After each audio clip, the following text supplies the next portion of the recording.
Hi, friends. Welcome back to the Wall Street Skinny. Today is our Doctors versus Bankers episode, where we are going to sit down with two incredibly talented and accomplished doctors who work in completely different fields and explore the difference between choosing a career path in medicine versus one in finance. And we promised to do this episode for a while now because we have so many people who I think have thought about careers in either banking or medicine for various reasons, and they're both kind of conventionally considered good jobs, right? They're very well respected, but the paths couldn't be more different.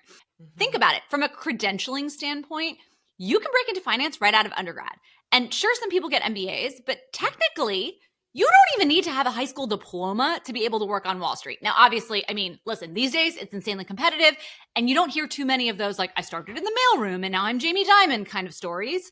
But the amount of specific schooling necessary to enter the financial services industry is actually minimal. For doctors, that couldn't be farther from the truth.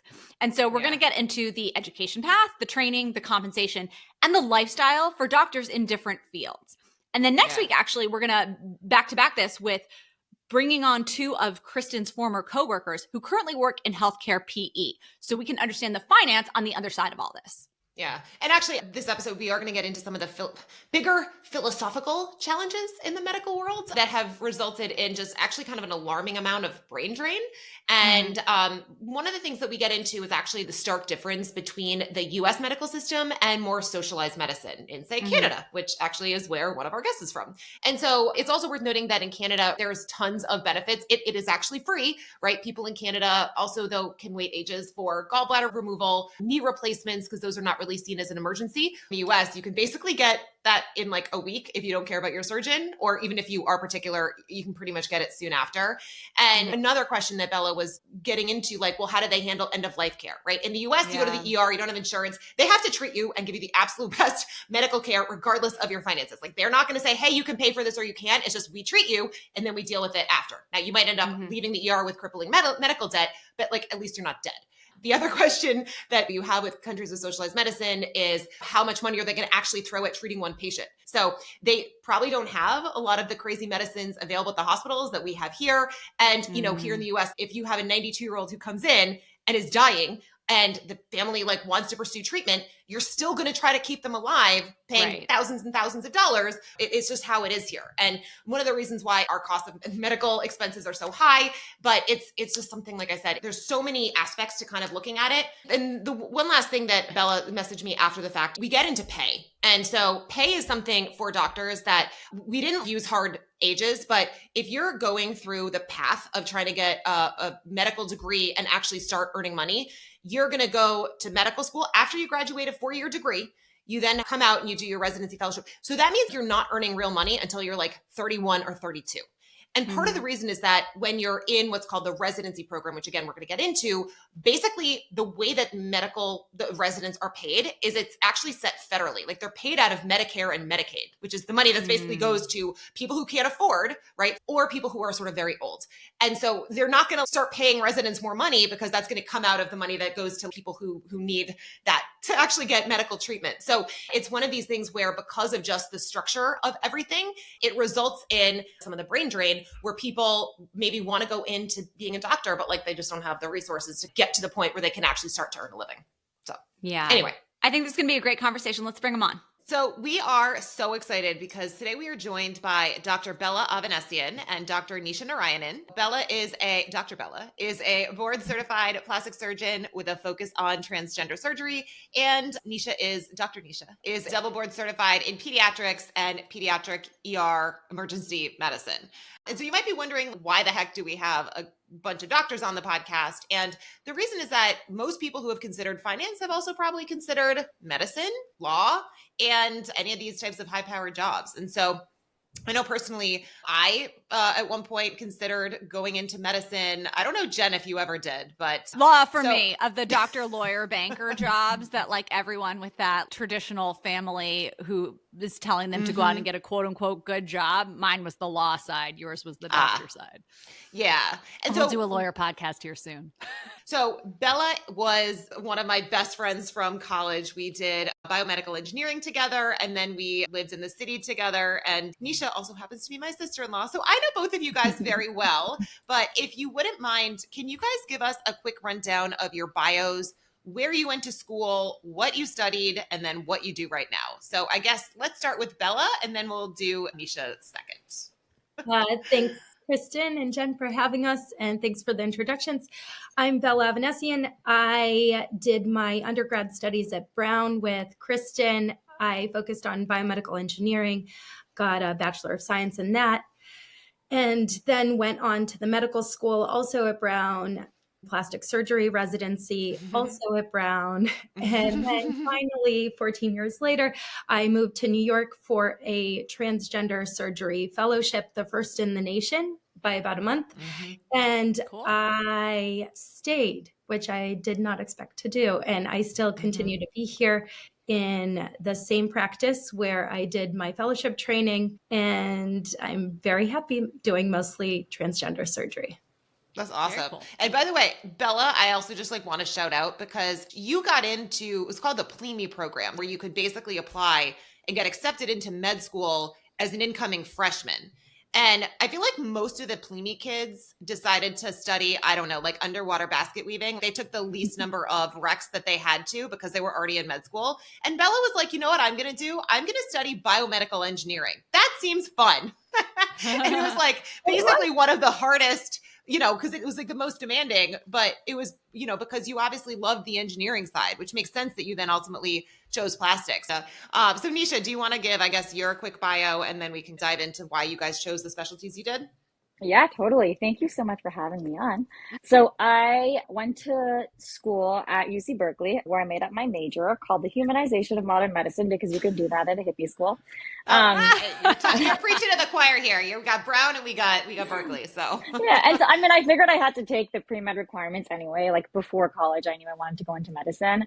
So I thought it would be helpful to learn about the parts of medicine that you don't necessarily learn in med school, like health policy, statistics, medical ethics, health economics. I took a biomedical engineering class. I took a class on like death and dying, which was actually my favorite class ever, that kind of thing.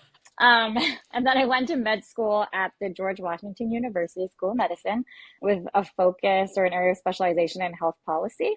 And then I did my residency in pediatrics at UC Irvine Children's Hospital, Orange County. And I like to ping pong back and forth from coast to coast. So I did my fellowship at NYU Langone Bellevue Hospital in pediatric emergency medicine. And now I'm a pediatric emergency medicine attending in Manhattan. And I'm at an academic medical center with like a burn center and a trauma center, which is super cool. So yeah.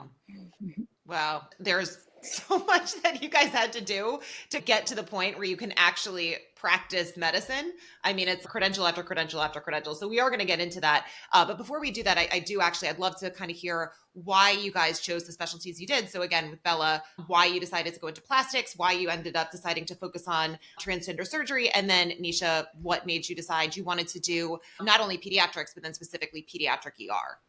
So I liked the idea of plastic surgery. It was actually one of the only things I was interested in heading into medical school. And I liked it for a number of reasons. I think mostly because it is very engineering based. A lot of it is much more engineering and problem solving and thinking about how to work through any given problem to find fitting solution, and there may be more than one solution also.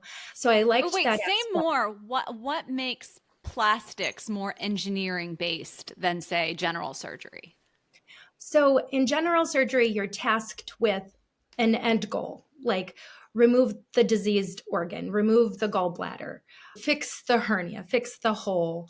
And there's a standardized approach for doing that. And you do the same thing individualized for the patient, but with very little variability each time. There's different anatomy, but day in, day out, pretty similar. And you make the patient as good as they were hopefully before they had the surgery. And then in plastic surgery, usually you're working with patients regarding a problem that they're having and something that needs to get improved or optimized. Or you're inheriting problems that other surgeons have created through delivering care, like removing a tumor and leaving a hole with maybe a bony deficit, soft tissue deficit that you need to fix and cover.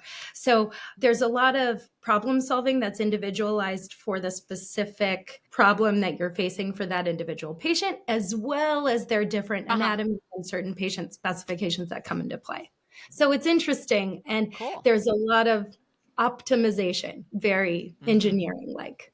I also love the instant gratification, Phil, that plastic surgery offers, both in plastic surgery and transgender surgery. You see the change right away.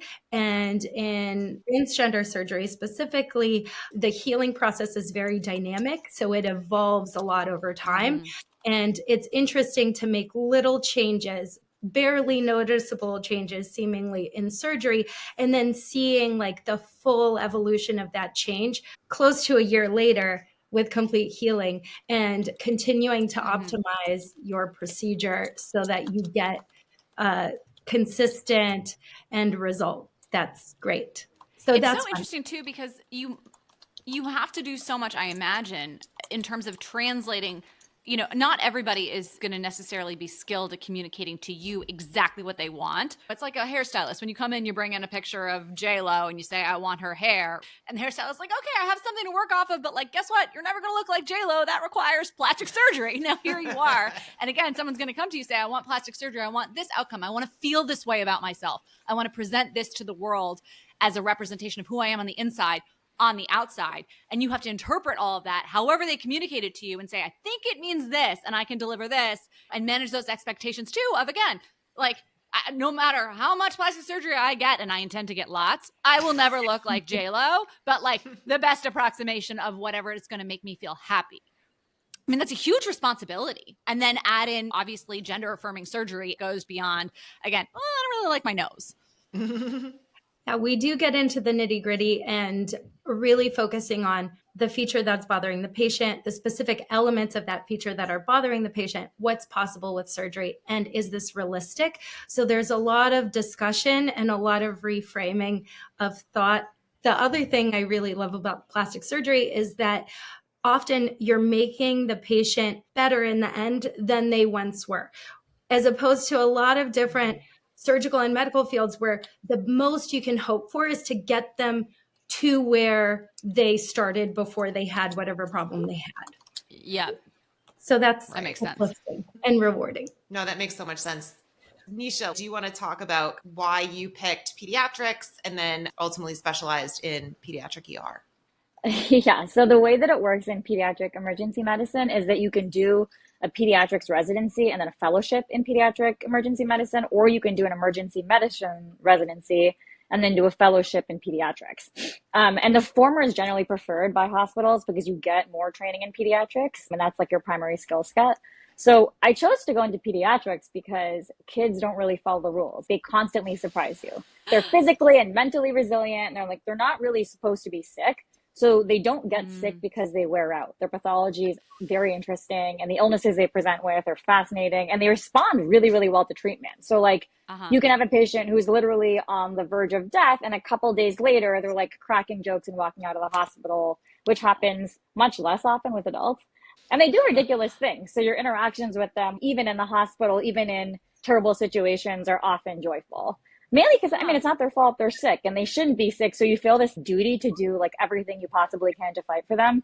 If that makes sense, I don't know. There's also not to imply that you're like blaming patients our age. Like, I mean, well, like you like really feel for them, like if I have to stay an hour late, it's worth it. You know what I mean? Yeah. And there's also this really cool opportunity you have to make a lasting impact on their lives. That was really long-winded, but that's kind of why I went into pediatrics. And then why I went into emergency medicine. One, the pace and variety of work in the ED is energizing, and I really love the lack of routine. Like, you never know what'll walk through the door, and you can't prepare for it. So you get first crack at diagnosing the patients, you stabilize them, you run traumas and resuscitations, and you're also doing procedures. So you get that instant gratification that Bella talked about. And you feel very connected to like what's going on in the world because it always kind of shows up in the ED. What do you mean about you feel connected to what's going on in the world because it shows up in the ED?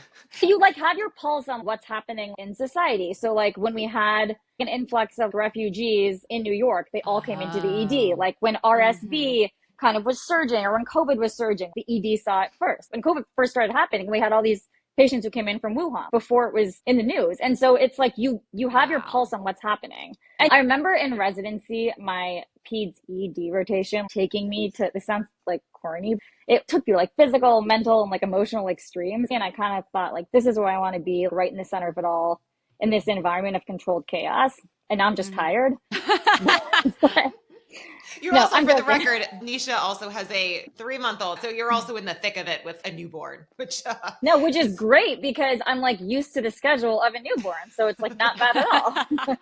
But I think it would take more energy for me to like have to plan when you prepare for a patient and plan for a patient. That to me requires more energy than having a problem come in and not having time to prepare, but trying to figure out like on the fly how to solve it. I was going to say, it's probably very like adrenaline inducing.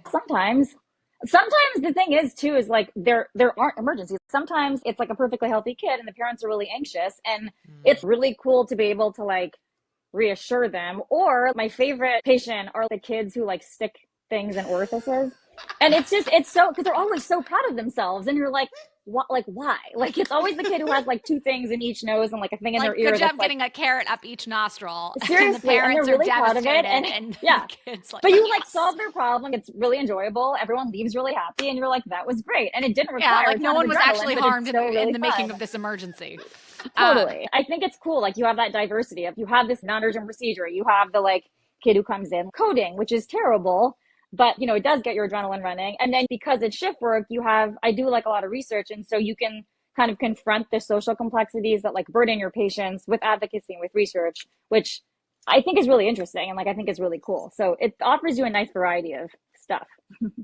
Yeah, the closest analogy in our field where we have a little bit of a niche is really the difference between investment banking proper, the corporate advisory side of a bank, and the sales and trading world, right? In corporate advisory, you work on these projects. Like you said, Bella, you don't really see the final outcome for up to a year as that healing process takes place. And Nisha, you're in the thick of it and you're tackling things as they come in. There's not a ton of prep. If anything, you said that's something that you don't like about the job or wouldn't be interesting to you about the job. You like reacting to things on the fly. And that's much more akin to that markets facing side of our business. So it's interesting to see how those parallels exist in a totally unrelated field in medicine with much higher stakes of actual life and death versus rich people maybe making or losing more money. But I just think that's really fascinating. And I hadn't thought about that. Yeah, I love it. So I feel like this is a really good place to now talk a little bit about what it takes to get to being a doctor. I would love to talk about the education. What are those prereqs? The MCAS, getting into medical school, the matching. What does it take to get to be an adult doctor, like the attending? So I think Nisha's better equipped to answer the first question of getting to medical school because I didn't actually apply to medical schools the standard way. As you said, when I was a plebe, I was fortunate enough to have an in at the med school as long as I maintained my GPA and took a couple prerequisite courses. I didn't have to take the MCAT and I didn't apply to other med schools. So I just checked a box and proceeded on to the med school because I forgot to apply to jobs in engineering. So I am where I am today accidentally. And now I wouldn't change anything, but there was a lot I didn't know about the process. And medical school is tough. It's 2 years of learning all the information, taking step 1, which is a certification exam to confirm that you know all of the basics of being a doctor. And then 2 years of clinicals where you go on different rotations, medical and surgical in nature, and learn the how-to of being a doctor. Again, the basics before you pick your specialty and apply out. Okay, Nisha. So I'm trying to think. So I did 4 years of undergrad and then you do 4 years of med school. And By your third year, you have to take all the prerequisites. So it's like biology, chemistry, organic chemistry. Like There's a there's couple certain English math recs. classes. There's like an English rec. It's basic sciences mainly. And then you take the MCAT, and then you start kind of the application process. So it's like this long document where you list all of your volunteer experiences and like your research experiences, and write a personal statement about like why you want to go into medical school. And then you apply the year before you want to go in. And so the medical school applications, actually, I love it. I think it's much better than like the residency and the fellowship applications because it's not a matching process. So you apply to schools, you get callbacks for interviews, and then you get offers from them. And then you get to decide where you actually want to go and where you want to spend the next couple of years, which is really nice. And you can also defer. So like I actually took a year off and went backpacking for a year and like hung out with friends from college. You can do that, which is really cool. So 4 years of undergrad, 4 years in med school, then you do your residency, and that's a matching process. So the way that works is you figure out what specialty after going through all the rotations and everything that you want to focus on. And then you apply to all the programs that you want to go to. They'll call you back for interviews. And then the way it works is that you list from your most desirable to the least desirable place that you interviewed. And then the programs list their most desirable to least desirable candidates. And there's like this mysterious computer algorithm that matches you to this program. And so you open an envelope on match day, and it like essentially tells you where you're going to spend the next 4 to 6 years of your life, which is terrifying. But yeah, seriously. Yeah, because you have no choice. It's like a legally binding commitment. Like once you decide to go, you just have to go. So yeah, that was fun, but it's nerve wracking. Yeah. So I couples matched with my ex-boyfriend, but that's how I ended up in LA. Wait, is that a thing?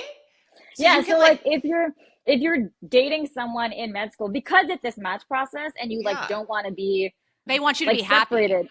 Yeah, well, happy-ish. So like so you hire applications together.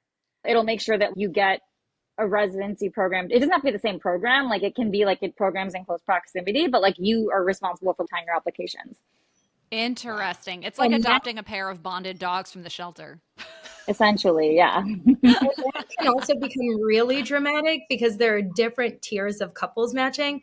Like some people only couples match like same regions, but others will then put like if that doesn't work out, they like insert their single matches.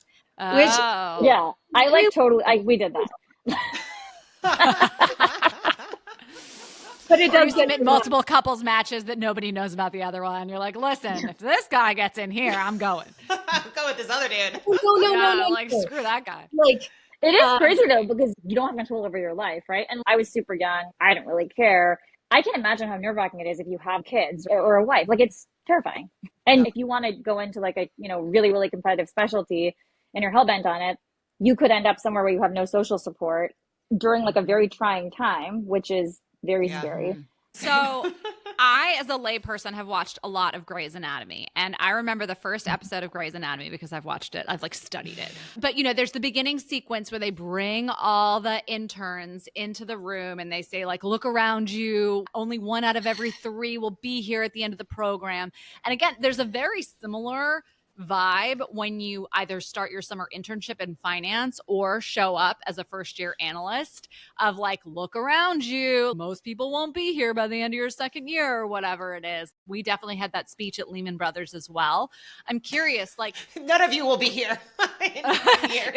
Yeah, the company won't be here in 2 years, but you might be. That was a different story. But I'm curious, how realistic is that like cutthroat depiction of those programs that you see on silly TV that I adore?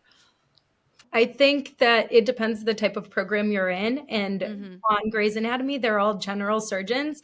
And there are very cush and kumbaya general surgery residencies. But then there are really cutthroat ones. And to give an example, the one at Rhode Island Hospital where I trained, I was part of the general surgery program for the first 3 years of my plastic surgery training. And that was pretty accurate, Really? Wow. Actually, Grey's Anatomy and the things that you see, at least in the first season, there's a lot of drama. There's a lot of competition. You also have your friends who support you. And half of my intern year class of general surgeons left at the end of the first year. Interesting. That's crazy. Pediatrics is a little bit less cutthroat, but they really put you through the ringer. When we started, there wasn't like, we never got the speech of like, half of you aren't going to be here, but like, there was definitely like this sentiment that like half of you might be dead. It was like, they, no, I mean, like, you're waking up at 5 a.m. or earlier every day and you get to work and you're expected to do all these things. It's physically impossible to do all the things you're expected to do.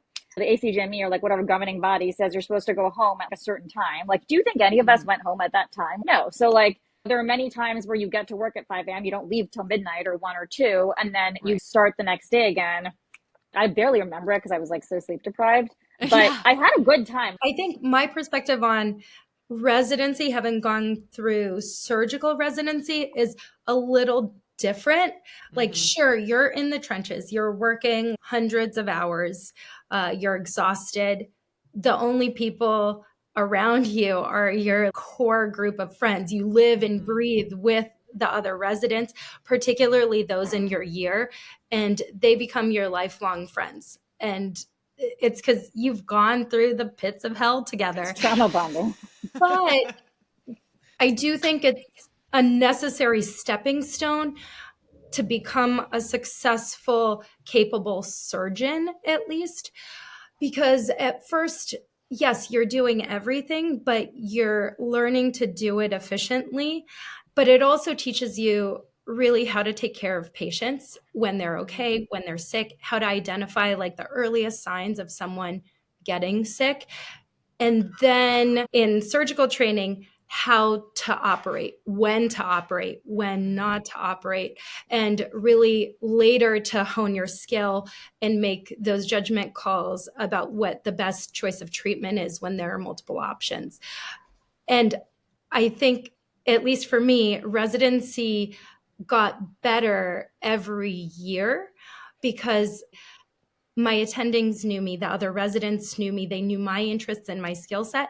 And if they asked me to cover a case on a different service, on a different rotation than I was on, they would try to give me the case that they knew would appeal to me. And then in plastic surgery, I was finally doing what I wanted to do. And the field is so broad. We operate head to toe on all the different tissues, all the bones of the hands and forearms, and the face. It's a lot. So I think that in terms of surgical training, particularly plastic surgery training, I think that's a very critical piece to becoming a competent, excellent surgeon. And our attendings were very involved. They not only needed to check our work, which happens to various degrees, but they also needed to teach us our skill set and let us make our mistakes so they could teach us further. And that takes a long time. I think the hellish hours and the prolonged training process, for my field at least, was critical to getting me to where I needed to be. I also think that the program I was in, it was very busy. It was like not cutthroat, but I think there was like a little bit of malignancy between attendings and the residents. And I think now it's totally different. Medical education in general and medical training in general, they're taking steps to make it like more humane and more constructive. But it was difficult. But I think that the way you have to really think about it is that you don't think about it like a job, right? You think about it as your duty or like your life. It's like the way you live, and it's this necessary thing that you have to go through. Hospitals know that. And I actually think now looking back, they take advantage of trainees. And I don't think that that's right. I think that we have to be more thoughtful about how we're treating these people because they're doctors and they're like working really, really hard and they're running the hospital. Attendings don't run the hospital. It's the residents who are really doing everything. Kristen hears about me talk about this all the time. It's almost like you're brainwashed. Like when you think about it now, I'm like, yeah, like I probably made like 50 or 60K and I was working all the time. But again, you don't think of it as your job. It's like your calling, your identity almost, right? Think about it. Like I was training for 14 years and that entire time you're assuming an identity and you're learning all these things. And it's like, you should be so grateful that you're learning all these things and that we're paying you to learn. Even though you're doing work, let's not talk about that. Let's focus on the fact that you're doing all these things and like, you should be grateful that you're doing them. And I think that unfortunately that carries into getting a job too.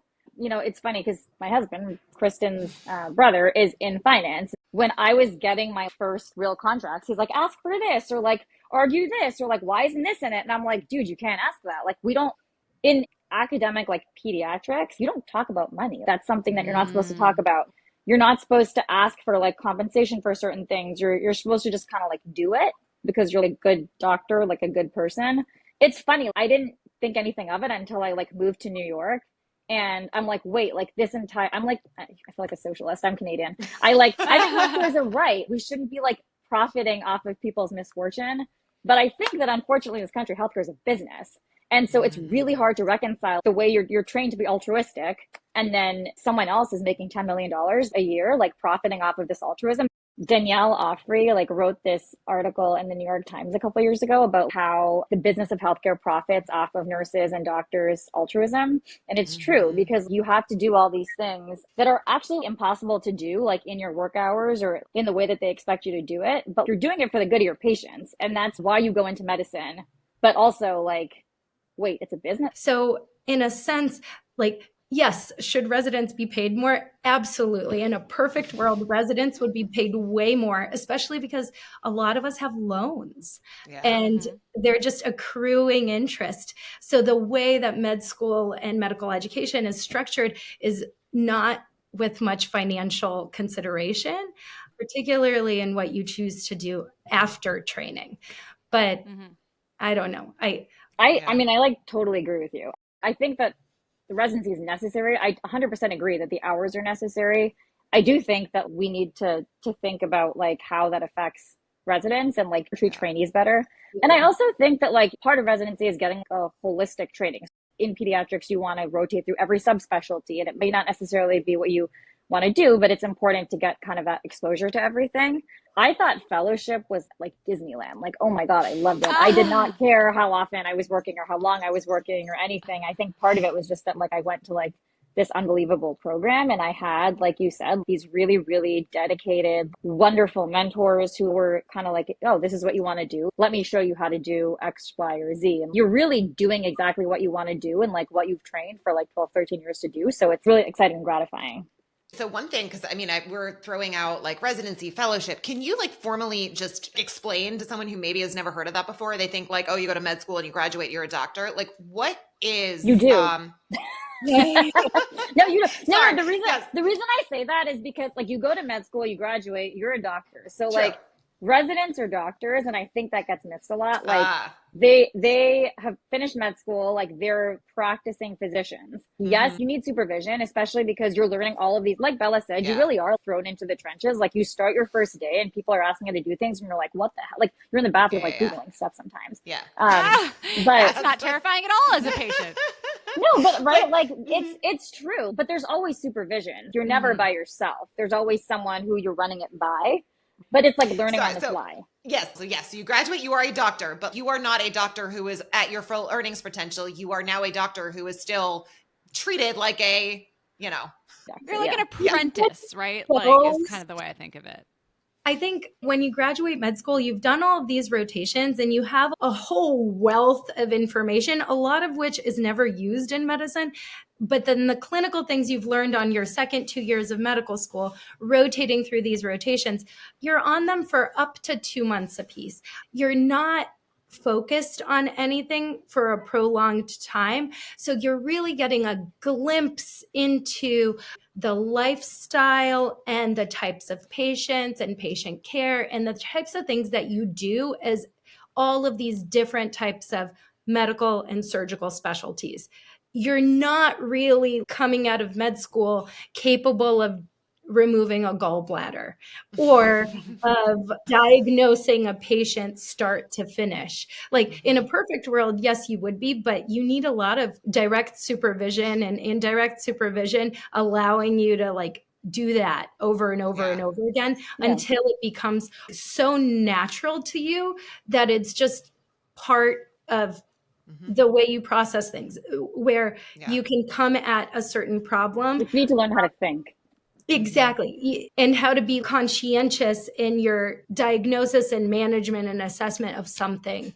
No, that makes complete sense. So you do the fellowship and you do the residency and then you do the residency first. And then if you want to specialize after residency, you'll do a fellowship. And how long is residency? How many years? Or does it depend by specialty? It depends on the specialty. So like in pediatrics, you do a 3-year residency in pediatrics. And at the end of a 3-year residency, you can do general outpatient pediatrics if you'd like, or you could do another 3-year fellowship and then you can specialize in something else. I specialized in pediatric emergency medicine. And so I did 3 years of residency and 3 years of fellowship. When you're in med school, you're exposed on this like very wide scale to like every specialty, right? And then you go into residency and you're exposed to like every subspecialty of pediatrics. So you like really learn to think like a pediatrician. You learn how to solve problems from a pediatric perspective, and you get the lay of the land. And then after that, if you want to do further training, you can do like a 3-year fellowship, and then you're doing a deep dive into whatever specialty you choose. Either way, you're doing about 6 to 7 years of training. Wow. On top of the med school. Medical or surgical. If you want to be a subspecialist, or you could be like a doctor, as we think that like a primary care doctor. Yeah. Which I actually think is the hardest field of medicine to be in. You're like a catch-all for everything. You're supposed to like see healthy people and sick people, like everything. And you're supposed to deal with all these administrative issues. Those are often the hardest jobs. But you could do that after 3 years of residency as opposed to like 6. It's impossible, by the way, here in Massachusetts to find a primary care doctor. There are none. Well, it's no surprise why. Like I also, well, I guess that's like, should we talk pay expectations? Is that why? Yeah, yes, we can talk pay expectations. Well, one thing that you had said that I found so fascinating, knowing people that are here in the Northeast and then obviously in New York, but that basically the pay expectations are almost like inversely correlated to the cost of living. You go to these high cost of living areas, so whether it's Massachusetts or New York or California, and the amount that you can expect to pay is going to be lower than if you were to go to somewhere that has a lower cost, because maybe it's seen as a less desirable location to live. Although I don't know if that's still the case post-COVID, because obviously there's been like massive migration to a lot of southern states. But I would love if you can talk a little bit about just like pay expectations. How does it vary by geography, by specialty, and then also the dichotomy between private practice versus an academic institution, like working for a research institution? I think pay expectations vary greatly depending on specialty, less so like locations. You know, a neurosurgeon in New York is going to make a lot more than a pediatrician in New York. That's across the board, across the country. So basically what happens is most academic institutions in New York pride themselves on paying at the median for the country. And this is I only know pediatrics. In pediatrics, institutions in New York are like very happy that they pay at the 50th percentile. Which is crazy because, by the way, it's a lot more expensive to live in New York than it is to Why do live they in pride themselves on that? Why would that there be? should be a cost of living adjustment? Like that's just like nuts. Yeah, I mean, I don't know, but again, like it's not something that it's like you don't really talk about it. You know what I mean? I think that like as like time has gone on, how do they attract the best talent? Like I well, don't understand. This is what I find really sad, and it's not even institution. It's like specialty based. Look, I'm biased. I think kids are the most important people in the country. Like it's just funny, like especially after having a kid. Yeah, we're a group of 4 moms, so we all how we many all kids agree with do we that. have between us? Like 10? Belle and I each got 3. We got 2 with Jen and 1, so 6, 7, 8, like, 9. No 9 one, kids. Oh boy, Kristen, the math whiz.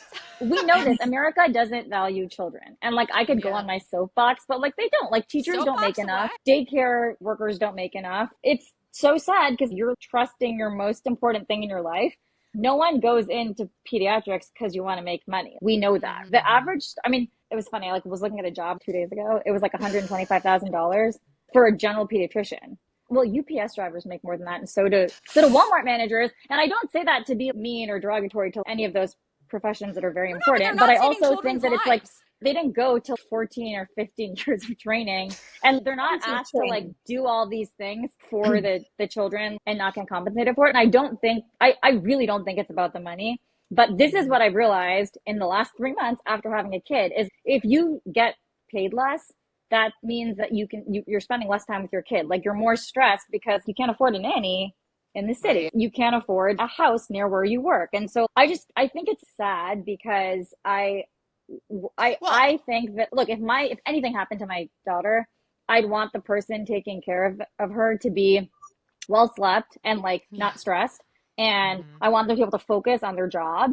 And unfortunately, I think because the cost of living in New York is so high and because the pay is not high, you can't work full time in the pediatric ER and have a child easily, right? And Right. like if Well, you also do, your like schedule. That's the other thing. It's like your schedule. So again, if you were to hire like, and first of all, it's not like you can just like drop your kid at daycare at 10 p.m. when you're like leaving for your shift, or 7 p.m. when you're leaving for your shift. Right. That's not when daycare is open. So it's like you do need to have some kind of in-house childcare because of the sort of off but you well hours. so for But yeah that's so not this easy is to find. this is okay, so the way that salary like works, people get reimbursed for each thing that they do, and that's what like insurance companies base their reimbursements on. Years ago it was decided the reimbursements for kids would be much less than the reimbursements for adults, and so pediatricians are compensated way less than adult doctors despite having the same training or more training, and possibly assuming more risk and liability because they're trained to limit testing and to use more clinical judgment. But pediatricians aren't known for their negotiation capabilities, and there are a lot more women in pediatrics, right? Like, Yeah. and so it's very frustrating because, like, so I'm gonna stop talking in a sec, but like, no, I mean, I think it's sad that like adult emergency medicine doctors do 3 to 4 years of residency, and they only spend 3 months or 3 weeks on children.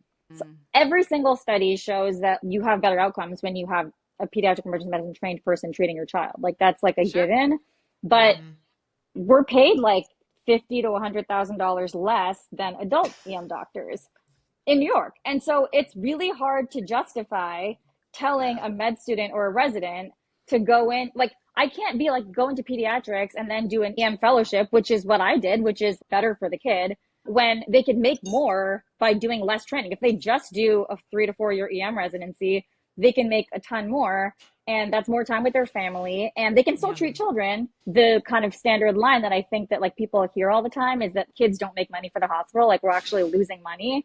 And that's so sad. Like you said, it's impossible to find a primary care doctor. It's because primary care doctors make less money, and I think that the new generation of doctors values their time and their money.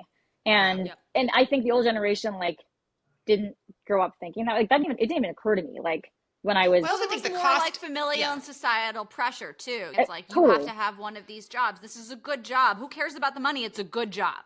Yeah. Well, and it's also, I mean, just the cost of living just obviously has skyrocketed. And I was talking to my cousin who it's her and her husband, they're both doctors.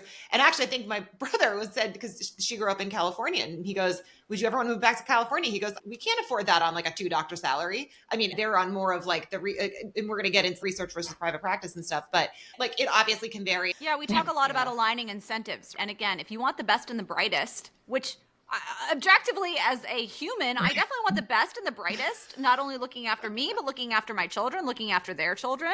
How are you going to incentivize those young generations coming up through the education system to say, here, we really want you to go into this field. We're not going to pay you. We're not going to value you, and you're not going to enjoy your life, but you should really do that. In an era where people are no longer tied by a lot of these traditional familial and societal values that used to push people into this kind of industry, it really makes me wonder who the future of medicine is going to be through no fault of their own, not by virtue of the fact that they aren't smart enough, they aren't hardworking enough, but their incentives are not aligned. If I think about my kids, it's hard. I think it's going to change, but it's like the best and the brightest. You have to really be like, I want to save the world, and like, you know, you like also have to have some family money. I mean, not always. No, but it's a lot easier if you 1,000%. have. Yeah, you if your can't parents have the resources and the money to send you to how many years of college followed by med school, because again, you look at the cost of college these days. I mean, Berkeley, Brown, Princeton, what is it, like $80,000 a year? So that's $240,000 right there. Then medical school, that's 4 years, right? So that's another, what, $50,000, $60,000, $70,000 times 4. And then you add on the residency where you're, barely able to break even and cover the cost of living. So if you don't have parents who have the resources to help you out, we're not going to be able to get the people who really want to go into these fields. They're like, hey, I'm going to go do investment banking because I can get paid better. I mean, that's like, well, it's that cognitive dissonance. I totally agree with you. The specialties in pediatrics that people use, the EM was like one of the most competitive fields. Cardiology was too. And now it's like sleep medicine and allergy. Why? Because you get paid a ton because it's out of pocket, right? Like you don't go through Medicare. And also like your hours are 9 to 5. So I agree with you. You're not going to attract the best and the brightest. And it's funny because you have these meetings and everyone's like, why aren't people going into pediatrics? And I was listening in on one recently and I'm like, dude, why is no one talking about money? Like No one, Yeah, they're this all is like, oh, like, it's because like the way that we talk, like, I'm like, no. what else was the conversation about? I mean, that should be item 1 through 10 of that conversation. But it's the same with teachers, and you're not going to get the best because they can't afford to do it. But I think it's really sad when a medical student says they can't afford to go into pediatrics. That's depressing because, again, you want the best for your kids. Yes. That being said, the people who are out there who are doing it are all getting burnt out. A lot of my friends who used to be in pediatrics are now like joining tech companies, and they're phenomenal doctors, but they're like, I could make a ton more working less. Yeah. And that just means more time with my family and like normal nanny hours. And I'm like, I can't argue with you. Right. Nisha, that's so disheartening about the disparities between the pediatric compared to the adult provider care. I'd never heard that before. That's terrible. I will say in medicine and surgery in general, the way I think about this is hospital systems, especially the big academic systems, are very reputation and research driven. They're nonprofits, but they're businesses. All hospitals are businesses. At academic institutions, the clout that basically is given to you if you're working there helps them offer you less of a salary because you're welcome, you're working at this esteemed institution. And it does serve as like something to train at these places, to work at these places, because they're CV building and will make you more competitive and hireable for other jobs that may pique your interest, that may be your dream job. But generally, hospitals mostly make money off of a few surgical services. There are some particularly profitable services where the hospital collects most of its money. And then there are other things that put it more in the negative, like all of the medical care, the emergency care, unless it results in a number of procedures that then get billed to the insurance companies and get reimbursed. Admissions will get reimbursed, but they also cost a lot to have a patient in the hospital. So generally, the medical care is subsidized by some of the surgical profit. And the hospital it's got to have profits in general in order to maintain its standing as a nonprofit, but to be able to pay all of the administrators, the staff, the nurses, the doctors, everyone involved. There's so many people who work in a hospital that are needed there in order to keep patients alive, get them in and out. It's expensive. As a result, the medical specialties tend to get paid pretty similarly at a certain institution in a certain place. And that varies throughout the country. And even like in New York, the pay is going to be different depending on which institution, but also a thing that majorly contributes to how you're reimbursed in an academic institution is what you bring to the table. So someone coming in for their first job with great training but no experience is probably going to be offered whatever the starting salary is. And they will tell you, like, this is the salary that everyone here gets. And you're like, this is the salary that everyone here gets? No, the answer is no. There's an assistant professor. And then the more research you do and the more time you spend, they can upgrade you to like an associate professor. And then if you have so many publications and you're invited to speak at all of these conferences and you're like a very prominent name everywhere, you get promoted to full professor and your benefits are better. Your salary is, of course, much, much better, but that is not a realistic goal for someone just entering into the field. And in medicine, like those people, the full professors, they have a lot of clout. So when they're applying, they're only applying for roles of leadership. And with that and with administrative titles, they get offered more money and often have a lot more time flexibility. It becomes much more of a 9 to 5. And with surgical things, it depends on the particular job and the particular place. For example, our fellow in transgender surgery, who's a fully trained plastic surgeon, is currently applying for jobs, and she's traveling to interviews all over the country. And she's had some really low offers, like under 180,000 at a certain Which is place. great for a pediatrician. Yeah. And as opposed to like a very high offer, if maybe the job is much more involved or they're able to profit share in that way. So it really depends, because if an institution is really desperate to start their transgender program, they may be more likely to create an enticing offer. I think the most important things to consider, though, are what are your goals? Like, what's going to make you happiest? So I knew from the get-go that money was not the thing that was going to make me happiest. What I value the most is time and peace of mind and being happy. So I knew I needed a place with a work-life balance where I would have time to see my husband and my kids on weekdays, not just on weekends. And yes, I could be much more profitable if I chose not to see them and I worked more and did more surgeries, but I choose not to do that. I think I'm fairly compensated. And if I wanted to get compensated more, I could work much more, but I'm not willing to do that. One of the most important things I've done is in residency, I didn't like to say no. And for a number of reasons, a lot of people would come to me whenever they needed something. And afterwards, I have learned to say no. I am so good at saying no. Sometimes I say no before I even like consider the thing. And then I'm like, oh, okay, that's reasonable. Okay, I will do it. But that's a hard thing. As a woman with people in leadership roles, sometimes dictating to me what they expect from me or what I need to do. And I will stand up and say, I'm sorry, no. And this is why. If I do this, then this will happen. And then I won't get to see my kids. And then I'll be miserable. So I will quit and you won't have me at all. So no. The other question I had was, and again, this is my understanding, so correct me if I'm wrong, but again, like the difference between the private practice versus being at a hospital, because it seems like, you know, if you were a plastic surgeon doing boob jobs and nose jobs and Botox, people tend to go and they'll just pay you whatever you want, like cash pay. It's like, oh yeah, I want to get my boobs done. Oh, it's, you know, 60,000. I have no idea what the cost, but I'm making it up. $60,000. Great. Here you go.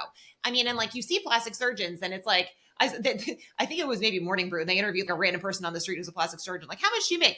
I make $5 to $10 million a year. You know, Holy where you crap. see like Harry Dubrow. Was it Harry Dubrow? Terry Dubrow, yeah. Terry Dubrow, what's her right? Like the faces? botched guy, and they have their $25 million mansion. And I know, like, obviously for you, you chose the specialty you did because I know you obviously want to help people and like there's, you know, more to it than just doing a boob job and a nose job. But can we talk, I guess, a little bit about the difference between being at a research institution versus more of a private practice? Actually, I have a number of friends who are also plastic surgeons and have recently chosen to go into private practice. And all of us toy with the idea of private practice. I think one major roadblock to going into private practice is money. The startup costs are quite high and you can do it, or what a lot of people do is sometimes they'll pay someone who's established and has their own office, for example, they'll pay them to use that space one day of the week when that person isn't using it. So that person's offloading some of their costs and you get to presumably see a few patients, start to build your practice. And then maybe as you have money flowing in, you can hire more staff and start to pay yourself and them. But it's a big investment at first. And with surgery, if it's cash pay, that's great because you typically get paid before the surgery. But if it's insurance based, it's not like you bill it to the insurance company and then the next week they're like, all right, here you go. Sometimes it can be months, it could be a year. Sometimes they'll pay you and then they'll take it back. And then if your billers, or if it's you by yourself, if you're not vigilant and you don't notice this and don't ask for it back, or sometimes they'll pay you, but they'll downgrade how much they pay you. If you don't notice and ask questions, you can be working a lot harder, but not seeing that same reimbursement. And not everything's fair. Like you could do a breast reduction for a patient under some insurance, or you could do it under another insurance, and one can pay you a really reasonable amount of money for that procedure. And the other one can pay you like $200. And that involves like 3 months of post-op care too. So every time you see them in recovery, all of those conversations and exams and everything that you do, you get paid through your surgeon's fee, the one-time fee, which is why a lot of people end up charging cash instead when they are in private practice, because it makes things more consistent, and then they can set their own rates. They can say, okay, this takes me this many hours. This is how much I love or don't like the procedure. This is how much I'm willing to accept in order to do it. And how much you make also parallels like how hard you're working. Usually in private practice, you're always on call for your patients. And something can go wrong at any time. You have to be available. And if you want someone else to share that with you, you have to pay them a considerable amount. The more support that you want, the more investment that it takes. Also in private practice, if you're profitable, it's good to create a pay structure for your staff where they benefit and they're invested in the success of the business, because it further incentivizes everyone to want everything to go great and have like the best practice ever. Yeah. I guess one last thing I wanted to also talk to you about, Nisha, because you obviously have a unique perspective. You grew up in Canada. Your mom was also a medical doctor, but obviously working in Canada. And one of the things that you always hear is how the cost of medicine in Canada, first of all, like they do have free medical care. So I think the perception is that doctors in Canada must earn less, which is not the case. So that is not the case. Not necessarily the case. So this is just my personal opinion. I think the incentives in Canada and in many places in Europe actually make sense. So, and again, like call me a socialist. When I grew up and I believed healthcare was a right, which I still think it is. So, and that's part of the reason I went into my specialty. I didn't think like, oh, I need to make a ton of money. I was more like, who do I want to help? Because I could afford to go into it like that. I thought of it as kind of like a calling. But yeah, so I grew up and I kind of thought that healthcare was a right. And in Canada, the way that they incentivize people to go into certain fields, family medicine doctors make a good amount of money. And like you only need, I think it's like 2 years of post-medical training or maybe 3 years to be a family medicine doctor. And here we're not incentivizing people to go into primary care. And so there's less primary care doctors. And the problem with that is when you don't have a primary care doctor, you're not focusing on preventative care. We're waiting till like, people are actually sick. And then they go into the emergency room with primary care problems, right? Or like they can't find a primary care doctor, so they wait till something really bad happens. Then they go into the ER, and people who don't have insurance go into the ER. And so what ends up happening is you use emergency services, which are very expensive. And like you'll get all these people in the ER who don't have emergencies, right? But who have primary care problems. And that doesn't, I remember you would tell me like people come in and like see you because they want to get a free pregnancy test or Tylenol. You're like, well, if you were in Canada, you'd go to your family physician for that. Certain things would be covered. Like here, the incentives don't line up. And so you're not motivated to focus on your preventative care. And so you wait till things get bad. And in America, most of the money in American healthcare is spent in the last like 10 years of life. You're not focusing on prevention and you're not focusing on children.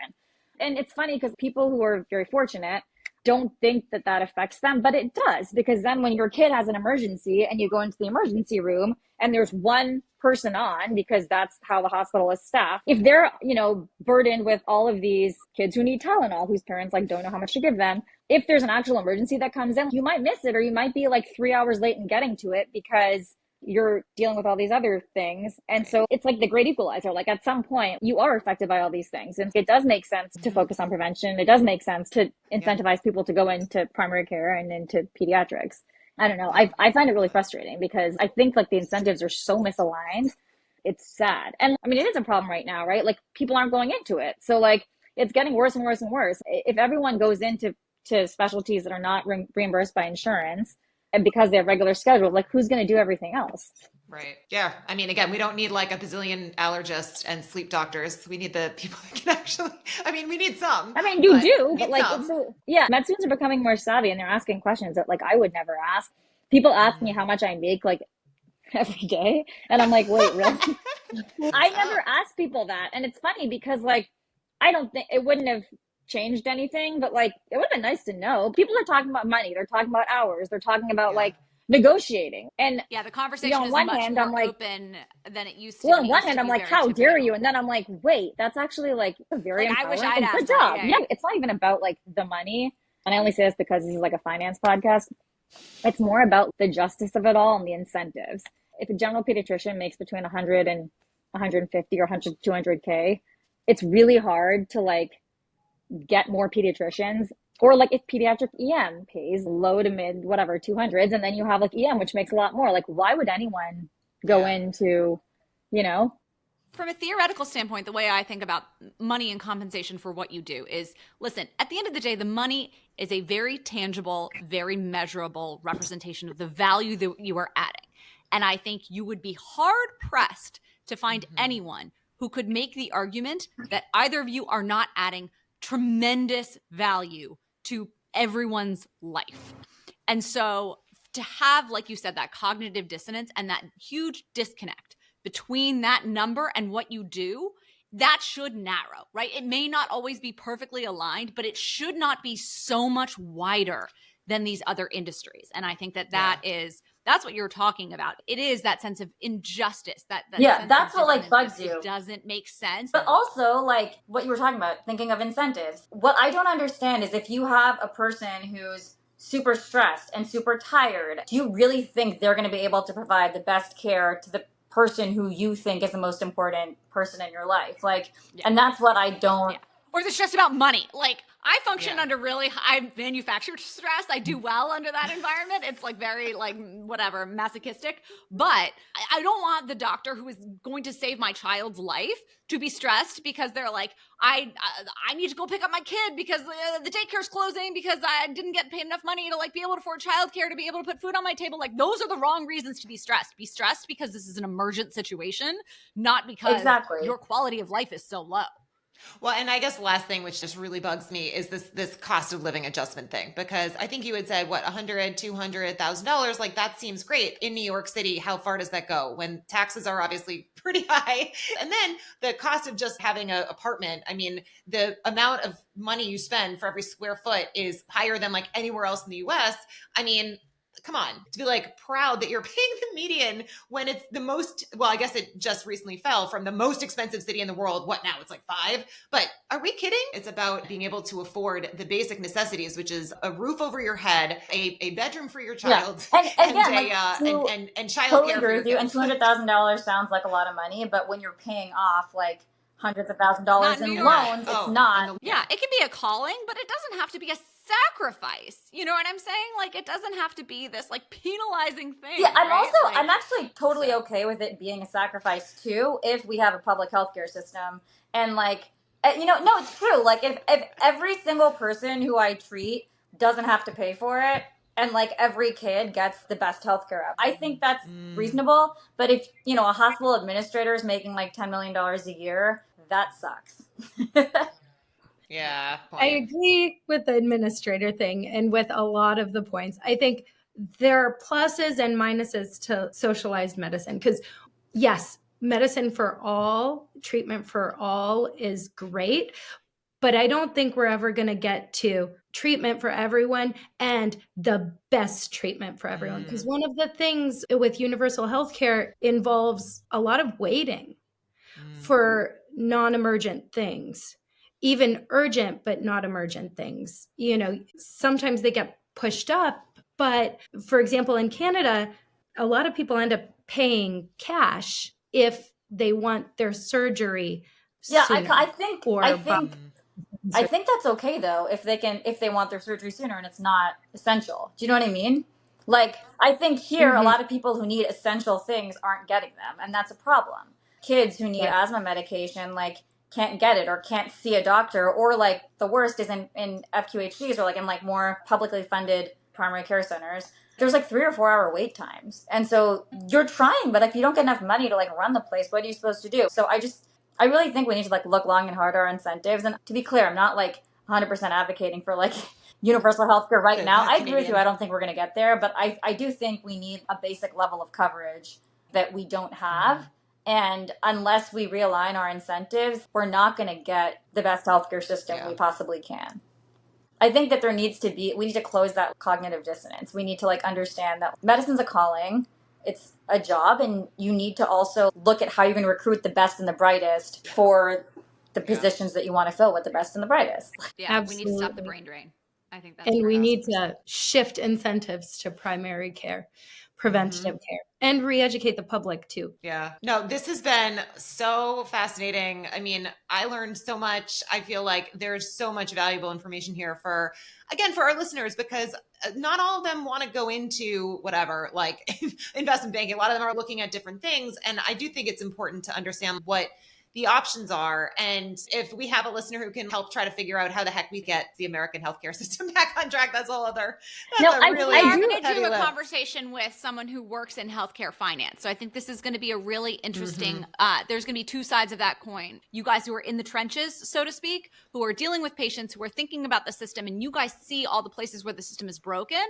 And then looking at the people who are allocating private capital to either try to realign those incentives or profit from it and potentially break them further. So I think it's going to be really interesting to see that dichotomy and put those two episodes I think that first, it's funny though, because I think that the people who are considering healthcare as a job, you don't have to just think of like doctors, right? Like I actually have a friend who's a nurse practitioner, and she actually makes a good amount more than I do and works regular hours. She sees it as her job. And she also feels like she's helping people and she feels very fulfilled. And so like another thing to consider is there's a whole variety of other fields in healthcare people can consider. And also like the difference between the specialties in healthcare is almost the same as the difference between different careers. Like a lawyer and an investment banker and a pediatrician and a dermatologist and like private practice versus working at like a public hospital. Like those are all like very, very different. Everything has different motivating factors, and it's like important to think about. Well, again, it's like what we're doing within the financial services industry. Like if you're an investment banker, it's very different than if you're working in sales and trading versus if you're working in asset management. Like it's like, I mean, actually we had my friend Will Smith here yesterday, and he's like, it's mind boggling to me. Like I learned from, watching you guys that people don't study finance when they're in school. They can go in like Jen as an English major. And I was like, but even if you were studying finance, it still might not be even remotely applicable to what you actually do on the job. So like, sure, you could be studying accounting and all the stuff, but then like if you're a trader doing these like crazy swaption stuff that like you never heard of in school, that's not going to really help you that much. So it's kind of the same thing where, if you're a plastic surgeon, it's going to look very different than if you're a pediatrician or versus a pediatric ER doctor versus a dermatologist. Like there's so many things, but this was so interesting and so fascinating. And I love you guys so much. I miss you. I'm like, used to get to see you all the time. Move back to New York. Now it's yes, I second that. Thank you guys so much. This was invaluable, and I'm just blown away. You were both so impressive and so knowledgeable and well-spoken. So thank you so much for contributing to this. We really appreciate you guys.